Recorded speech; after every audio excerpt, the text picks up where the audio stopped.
Let's be honest. The question, who am I, plagues us all.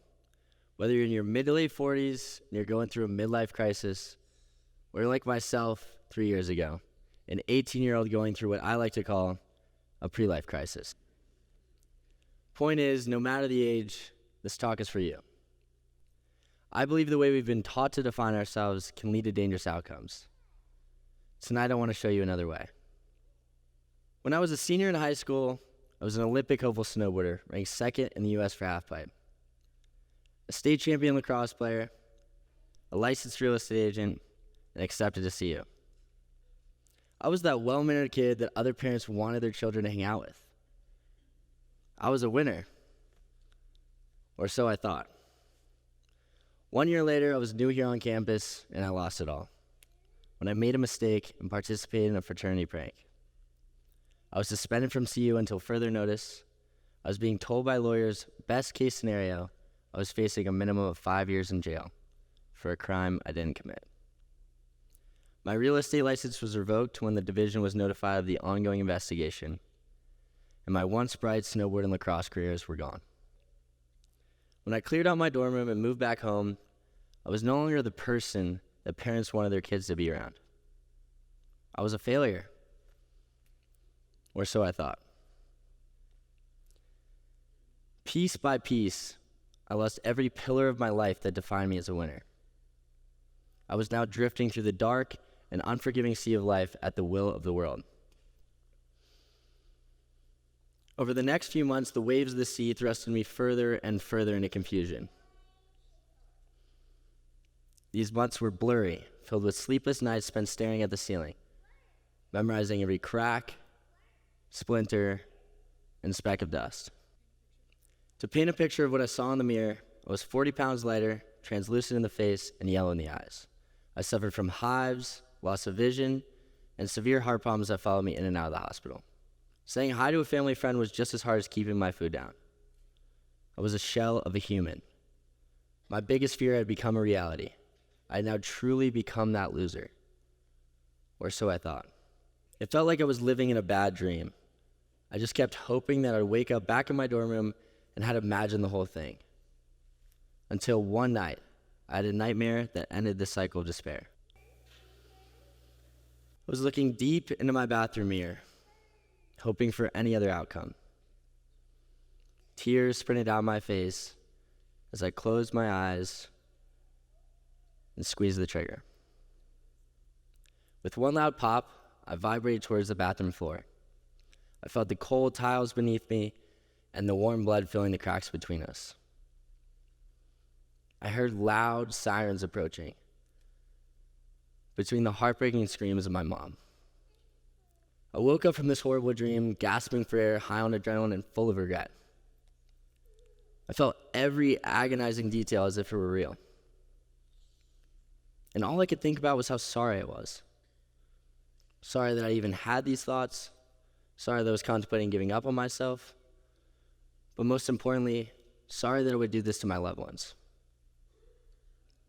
To my parents who are here tonight, I'm sorry this is the first time I'm sharing this with you. I guess I just never saw the point. But now I believe there to be a point.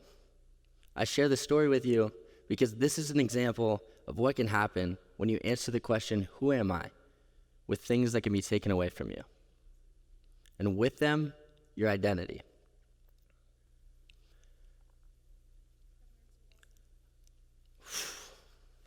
All right, enough of the sad stuff. Thank you.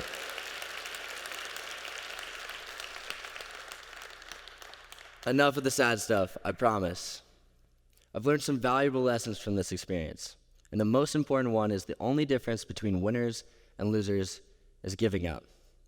And I was determined to never give up on myself again. There's a saying I often think of to remind myself of this. You don't drown by falling into the river. You drown by staying submerged in it. I didn't have an identity. Therefore, I didn't have a lifeline to pull myself out of the water. I've realized there's one thing that defines you as a person: purpose. And purpose is created by listening to your head and your heart. Your head and your heart are the pillars that life can never take away from you.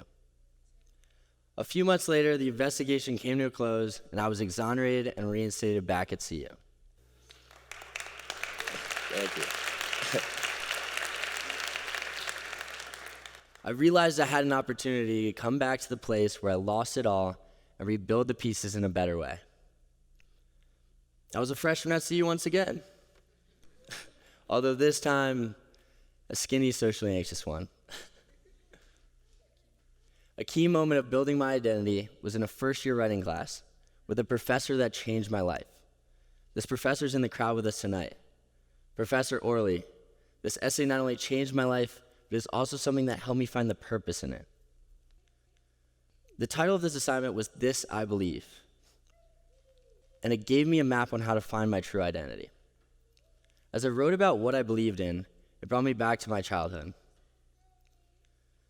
I believe in the toddler who is too young to swim and just old enough to walk, who gains palpable joy from jumping off the diving board. I believe in the little boy dragging the oversized snowboard up the side of the slopes. And I believe in the boy who would spend summer rainstorms in the backyard with a lacrosse stick. I know snowboarding taught us how to take a fall. I know lacrosse taught us how to be a team player. I know they both taught us how to stay calm even when it's on the line, and most importantly, they taught us to never give up. This paper showed me that while I'm no longer that nationally ranked snowboarder or real estate agent, I'm the person that brought us there. It was clear to me that I'm the qualities, not the achievements. It taught me that discovering an identity from within is my lifeline to guide me through the tough times that life brings. So who am I? Hi, I'm Chris Magee. I'm motivated, positive, creative, confident, and I don't give up. And what's my purpose? To bring people together in a positive and memorable way. With this lifeline, I've put the weight back on, overcome my social anxiety, regained my confidence, made lifelong friends. I see the world through the most positive lens ever, and I'm the happiest that I've ever been. All because I took the time to reflect on who I am and what makes me happy. No matter what I'm working on, my goal is to bring people together in a positive and memorable way. In the past year, this clear purpose has led me to make some meaningful impact. I won a nationwide sales competition for a company that makes social events safer. I broke the sales record of the largest college travel agency, which has brought thousands of college students memories that'll last a lifetime. And I founded an apparel brand called Hug Your Friends, a symbol that reminds people to lean on and support their loved ones. And I've followed that same passion to the stage tonight with the same goal, to bring people together in a positive and memorable way. Tonight, I want you to ask yourselves the question, who am I? Look deep into your head and your heart, and let the answer be your lifeline, guiding you through every storm and uncertainty. You don't have to choose between winner or loser. In fact, I reject the notion of losing altogether, because we evolve with every experience. Believe me, if stumbling through life were an Olympic sport, I might just win that gold medal after all. In this journey of life, we are all going to swing, miss, trip, and even all-out yard sail. But what matters is our ability to rise again. So always remember, you can't lose yourself if you know how to be true to yourself. This I believe. Thank you. Thanks, guys. Thank you.